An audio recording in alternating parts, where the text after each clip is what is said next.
Hi welcome all.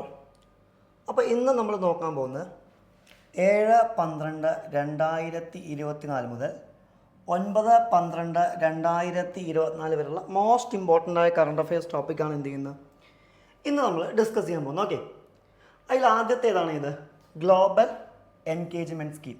Okay, എന്താണ് ഈ global engagement scheme, എന്താണ് ന്യൂസിൽ വരാൻ കാരണം നമുക്ക് നോക്കാം. The Ministry of Culture implements the Global Engagement Scheme to promote India's rich cultural heritage across the globe. About Global Engagement Scheme ആണ്. അതായത് വേണമെങ്കിൽ ചോദിക്കാം, ഏത് മിനിസ്ട്രിയാണ് ഗ്ലോബൽ എൻഗേജ്മെൻറ്റ് സ്കീം എന്ത് ചെയ്യുന്നത് ഇംപ്ലിമെൻറ്റ് ചെയ്തത് എന്ന് ചോദിച്ചു കഴിഞ്ഞാൽ ഏത് മിനിസ്ട്രിയാണ്?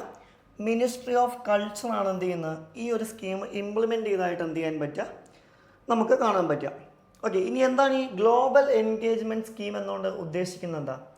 അതായത് ആദ്യകാലങ്ങളിൽ ഈ സ്കീം അറിയപ്പെടുന്നത് scheme for promotion of international cultural relations എന്നുള്ള. അപ്പോൾ ആദ്യകാലത്ത് ഗ്ലോബൽ എൻഗേജ്മെൻറ്റ് സ്കീമിൻ്റെ പേരെന്താണ്? Scheme for promotion of international cultural relations എന്നുള്ളതാണ്. ഓക്കെ, ഇനി ഈ ഗ്ലോബൽ എൻഗേജ്മെൻറ്റ് സ്കീമിൽ പ്രധാനമായിട്ടും 3 കോമ്പോണൻസ് ആണ് നമുക്ക് കാണാൻ പറ്റുക.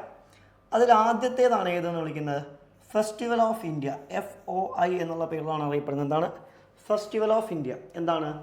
Is organised abroad to promote people to people connect and bilateral cultural contact. അതായത് എന്ത് ചെയ്യാം, ഈ ഫെസ്റ്റിവൽസ് ഓഫ് ഇന്ത്യ എന്താണ് പുറം രാജ്യങ്ങളിൽ കൂടി എന്ത് ചെയ്യുക, കണ്ടക്ട് ചെയ്യുക. എന്തിനു വേണ്ടിയിട്ട്? ഒരു പീപ്പിൾ ടു പീപ്പിൾ കണക്ട് ഉണ്ടാക്കുന്നതിന് വേണ്ടിയിട്ട്, അതുപോലെ തന്നെ ഒരു ബൈലാറ്ററൽ കൾച്ചറൽ കോണ്ടാക്ട്സ് ഒക്കെ എന്താണ് ഉണ്ടാക്കുന്നതിന് വേണ്ടിയിട്ട്. അതുപോലെ തന്നെ വരുന്നതാണ് എന്താ grant in aid to Indo foreign friendship cultural society സ്കീമാണ് ഇതിൻ്റെ രണ്ടാമത്തെ ഭാഗം കോമ്പോണൻ്റ് എന്ന് വിളിക്കുന്നത്. ആൻഡ് മൂന്നാമത്തെ ഭാഗം എന്താണ്? മൂന്നാമത്തെ കോമ്പോണൻ്റാണ് കോൺട്രിബ്യൂഷൻ ഗ്രാൻഡ് ആണ്. എന്താണ് ഈ contribution grand? Indian contribution towards membership of international organisations. അതായത് ICROM, യുനെസ്കോ തുടങ്ങിയവയ്ക്ക് എന്ത് ചെയ്യുന്നുണ്ട്, ഇന്ത്യ എന്ത് ചെയ്യുന്നുണ്ട്, മെമ്പർഷിപ്പ് കോൺട്രിബ്യൂഷൻ കൊടുക്കുന്നുണ്ട്.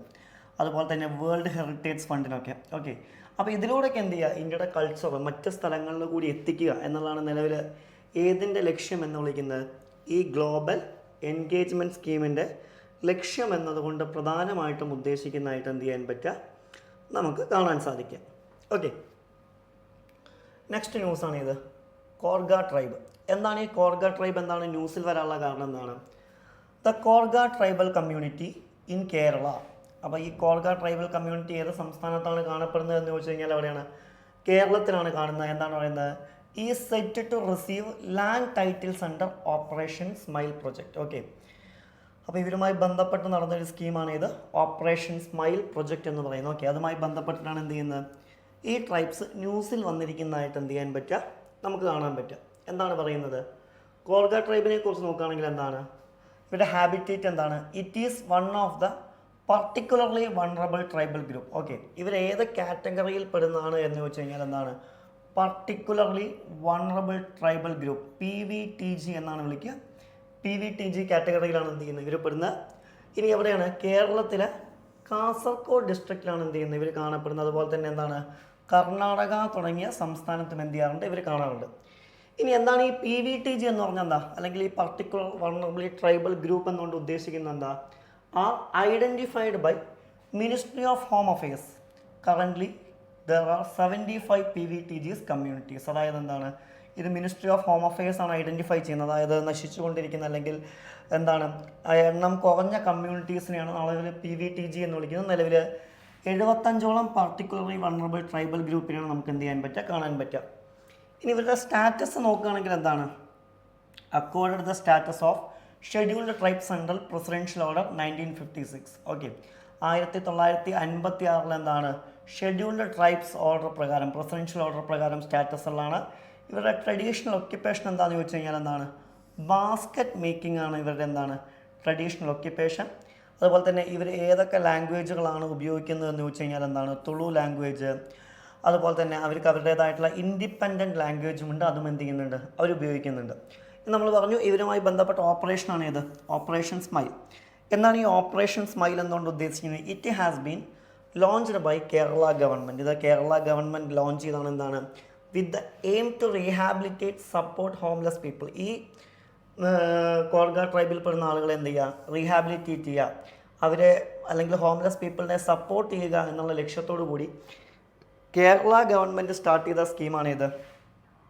ഓപ്പറേഷൻ സ്മൈൽ എന്നുള്ള പേരിൽ എന്ത് ചെയ്യുന്നത് അറിയപ്പെടുന്നതായിട്ട് എന്ത് ചെയ്യാൻ പറ്റുക, നമുക്ക് കാണാൻ പറ്റുക. നെക്സ്റ്റ് ന്യൂസ് ആരാണ്? ജാർവ ട്രൈബാണ്. എന്താണ് ഈ ജാർവ ട്രൈബ് എന്ന ന്യൂസിൽ വരാൻ കാരണം? Jarawa tribe of Andaman Nicobar island has been enrolled in electoral roll for first time. Okay, അപ്പോൾ ഇവർ എവിടെയാണ് കാണപ്പെടുന്നത് എന്ന് വെച്ച് കഴിഞ്ഞാൽ എന്താണ്, ആൻഡമാൻ നിക്കോബാർ ഐലാൻഡിലാണ് ഇവർ കാണപ്പെടുന്നത്. ഇവർ ആദ്യമായിട്ട് എന്ത് ചെയ്തു, ഇലക്ടോറൽ റോളിന് എന്ത് ചെയ്തിട്ടുണ്ട്, പേര് ചേർത്തിട്ടുണ്ട്. ഓക്കെ, അതാണ് ഇവർ ന്യൂസിൽ വരുന്നതിനുള്ള എന്താണ് ഒരു റീസൺ എന്ന് വിളിക്കുന്നത്. ഓക്കെ, ഇനി നമ്മൾ ഇവരെക്കുറിച്ച് നോക്കുകയാണെങ്കിൽ എന്താണ്, the Jarawa tribes with an estimated population of 341 inhabitate in the western coast of south middle Andaman island. അതായത് എന്താണ്, ഒരു സൗത്ത് മിഡിൽ ആൻഡമാൻ ഐലാൻഡിലായിട്ട് ഏകദേശം 341 ഇൻഹാബിറ്റിനെ മാത്രമേ നമുക്ക് എന്ത് ചെയ്യാൻ പറ്റൂ, കാണാൻ പറ്റുള്ളൂ എന്നുള്ളതാണ്. ഇനി ഇവരുടെ പ്രധാനപ്പെട്ട ഒക്യുപ്പേഷൻ എന്താണ്? നമുക്ക് പലപ്പോഴും ഈ സ്റ്റാറ്റിക് ജിക്ക് ചോദിക്കുമ്പോൾ ഇത്തരം ട്രൈബ്സിൻ്റെ ജോലികൾ ചോദിക്കാണ്ട് ഇവരുടെ പ്രധാനപ്പെട്ട ഒക്യുപ്പേഷൻ എന്താണെന്ന് ചോദിച്ചു കഴിഞ്ഞാൽ എന്താണ്, ഹണ്ടിങ് ആൻഡ് ഗാദറിങ് ആണ് എന്താണ് ഇവരുടെ പ്രധാനപ്പെട്ട ഒക്യുപ്പേഷനായിട്ട് എന്ത് ചെയ്യാൻ പറ്റുക, നമുക്ക് കാണാൻ പറ്റുക. ആൻഡ് അതുപോലെ തന്നെ എന്താണ് പറയുന്നത്, this community is the one of the origin inhabitants of Andaman Nicobar island. ഇവർ പ്രധാനമായിട്ട് അവിടെയൊക്കെ കാണപ്പെടുന്നത്, ഒന്ന് ആൻഡമാൻ നിക്കോബാർ ഐലാൻഡിൽ കാണപ്പെടുന്നത്, അതുപോലെ തന്നെ എന്താണ് ഗ്രേറ്റ് ആൻഡമനീസിൽ, ഓങ്കിൽ, അതുപോലെ തന്നെ സെൻറ്റിലൻസ്, ഷോപ്പ്മെനിലൊക്കെ ഇവരെ പ്രധാനമായിട്ടും കാണുന്നതായിട്ട് എന്ത് ചെയ്യാൻ പറ്റും, നമുക്ക് കാണാൻ പറ്റുമെന്നുള്ളതാണ്. ഓക്കെ, അതുകൊണ്ടാണ് എന്താണ്, അപ്പോൾ ഈ ഇലക്ടോറൽ റോളിൽ പേര് ചേർത്തു എന്നുള്ളതുകൊണ്ടാണ് എന്താണ് ജാർവ ട്രൈബ്സ് എന്നാണ് ന്യൂസിൽ വരാനുള്ളൊരു കാരണം. നെക്സ്റ്റ് ന്യൂസിൽ വന്നിരിക്കുന്ന ഒരു പ്ലേസ് നൈജീരിയയാണ്. ഇതിൻ്റെ ക്യാപിറ്റൽ എവിടെയെന്ന് വെച്ച് കഴിഞ്ഞാൽ എന്താണ്, അബ്ജയാണ്. ഓക്കെ, എന്താണ് ഈ ന്യൂസിൽ വരാൻ കാരണം? At least 54 dead following north eastern Nigerian river boat capsizing. ഇതിൻ്റെ ഭാഗമായിട്ടാണ്, ശ്രദ്ധിക്കണം, ഇത്തരം ഒരു സ്ഥലം ന്യൂസിൽ വരികയാണെങ്കിൽ നമ്മൾ പറഞ്ഞു അതിൻ്റെ ഏതൊക്കെയാണ് അടുത്തുള്ള രാജ്യങ്ങളെന്ന് എന്ത് ചെയ്യണം, നമ്മൾ എന്ത് ചെയ്യണം, നോക്കണം. അതുപോലെ തന്നെ എന്താണ്, ഏത് ഓഷനാണ് ഇതിൻ്റെ അടുത്തുള്ളത്, അല്ലേ? ഇപ്പോൾ നൈജീരിയ നോക്കുകയാണെങ്കിൽ നമുക്ക് ഏതാണ് കാണാൻ പറ്റുക, അറ്റ്ലാന്റിക് ഓഷനാണ്. സോ ജോഗ്രഫിയാണ് ഇത്. നമ്മൾ ഇത്തരം പ്ലേസസ് വരുമ്പോൾ പൂർണ്ണമായിട്ടും മാപ്പിൻ്റെ സഹായത്തോടു കൂടി തന്നെ നമ്മൾ എന്ത് ചെയ്യണം, പഠിക്കണം. ഇനി ഇവരുടെ ലൊക്കേഷൻ ചോദിച്ചു കഴിഞ്ഞാൽ എവിടെയാണ്, വെസ്റ്റ് കോസ്റ്റ് ഓഫ് ആഫ്രിക്കയിലാണ് ഇവരുടെ ലൊക്കേഷൻ കാണാൻ പറ്റുക. ഇനി പൊളിറ്റിക്കൽ ഫീച്ചേഴ്സ് എന്താണ്, Nigeria is bordered by Niger നോർത്താണ്, ചാഡ് ആൻഡ് കാമറോൺ ഈസ്റ്റാണ്, the gulf of Guinea of Atlantic ocean സൗത്താണ്, ബെൻ എന്താണ് വെസ്റ്റാണ്. ഇനി ജോഗ്രഫിക്കൽ ഫീച്ചേഴ്സ് എന്താണ്, the major drainage areas in Nigeria എന്ന് പറയുന്നത് ഏതൊക്കെയാണ്, ദ നൈഗർ ബീനസ് ബേസിനാണ്, അതുപോലെ തന്നെ lake Chad basin and gulf of Guinea ബേസിനൊക്കെ ഇതിൻ്റെ ഭാഗമാണ്. ഇനി മേജർ റിവേഴ്സ് ഏതൊക്കെയാണെന്ന് ചോദിച്ചു കഴിഞ്ഞാൽ ഒന്ന് ദ നൈഗർ റിവറാണ്. ഇതിൻ്റെ പ്രത്യേകത it is the third longest river in Africa എന്നുള്ള ഇതിൻ്റെ പ്രത്യേകതയാണ്, നൈഗർ റിവറിൻ്റെ പ്രത്യേകതയാണ്. അതുപോലെ തന്നെ എന്താണ്, after the Nile and the Congo എന്നുള്ളതാണ്. അപ്പോൾ 1ഉം 2ഉം സ്ഥാനങ്ങൾക്ക് ആർക്കൊക്കെയെന്ന് ചോദിച്ചു കഴിഞ്ഞാൽ ഒന്ന് നൈൽ, 2 കോങ്കോ, കൂടാതെ 3ാമത്തെ സ്ഥാനമാണ് ആർക്ക് കാണാൻ പറ്റുക, നൈഗർ റിവറിന് നമുക്ക് എന്ത് ചെയ്യാൻ പറ്റുക, കാണാൻ പറ്റുക. And one of the lakes formed in the back waters of Niger is lake ഫഗുബീനാണ്. അതുപോലെ തന്നെ എന്താണ് 1970 മുതൽ ഡ്രൈ ആയിട്ടാണ് എന്ത് ചെയ്യുന്നത്, കാണപ്പെടുന്നതായിട്ട് കാണാൻ പറ്റുക എന്നുള്ളതും ഇതിൻ്റെ എന്താണ് ജോഗ്രഫിക്കൽ ഫീച്ചറാണ്. ആൻഡ് നെക്സ്റ്റ് ന്യൂസിൽ എന്താ വന്നിരിക്കുന്ന 5ാമത്തെ ന്യൂസ് എന്താണ്, സ്പോഞ്ച് സിറ്റിയാണ്. എന്താണ് പറയുന്നത്, the emerging concept and construction sponge cities is an effective approach to solving urban floods. Okay, ഇതാണ് ഇത് ന്യൂസിൽ വരാനുള്ളൊരു കാരണം. ഇനി സ്പോഞ്ച് സിറ്റിയെക്കുറിച്ച് നോക്കുകയാണെങ്കിൽ എന്താണ് ഈ സ്പോഞ്ച് സിറ്റി എന്നുകൊണ്ട് ഉദ്ദേശിക്കുന്നത് എന്ന് വെച്ച് കഴിഞ്ഞാൽ പ്രധാനമായിട്ടും എന്താണ് ഉദ്ദേശിക്കുന്നത്, it refers to sustainable urban development including flood control, water conservation, water quality improvement and natural ecosystem protection ഒക്കെയാണ് ഇതുകൊണ്ട് ഉദ്ദേശിക്കുന്നത്, സ്പോഞ്ച് സിറ്റി എന്നുകൊണ്ട് ഉദ്ദേശിക്കുന്നത്.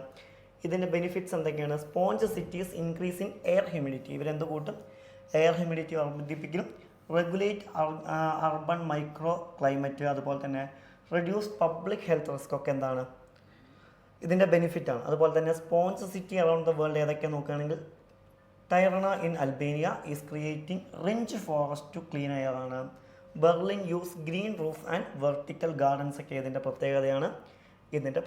ഓക്കെ, അപ്പോൾ ഇത്രയും കാര്യങ്ങളാണ് എന്താണ് ഈ ഒരു കറണ്ട് അഫെയർ ഒന്ന് നമുക്ക് നോക്കാനുള്ളത്. Okay, thank you.